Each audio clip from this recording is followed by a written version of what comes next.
Doctor Yunus তো আমাদেরই ছাত্রদের আমাদেরই মনোনীত ব্যক্তি, যাকে আমরা গোটা জাতির পক্ষ থেকে এই দায়িত্ব দিয়েছি যে ইন্টারিম গভর্নমেন্টের দায়িত্ব তিনি পালন করবেন।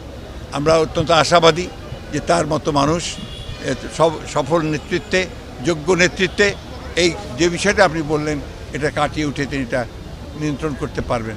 সবচেয়ে বড় বিষয়টা কিন্তু শুধু সেটা না, এই গোটা প্রবলেমটার একটাই মূল, সেটা হচ্ছে গণতন্ত্রের অভাব। সেই গণতন্ত্রকে ফিরিয়ে আনাটা হচ্ছে তার অন্যতম প্রধান কাজ, এবং তিনি ওটা যত দ্রুত গণতন্ত্রে ফিরিয়ে আনতে পারবেন ততই তিনি সাফল্য অর্জন করবেন। এই প্রশ্নের উত্তরগুলো ভাই আমি বহুবার দিয়েছেন, ক্লান্ত হয়ে গেছি। প্রথম তো হচ্ছে যে আপনার আইন শৃঙ্খলা রক্ষা, এটা আপনার প্রতিষ্ঠিত করতে হবে, রক্ষা করতে হবে, তার জন্য চূড়ান্ত ব্যবস্থা নিতে হবে।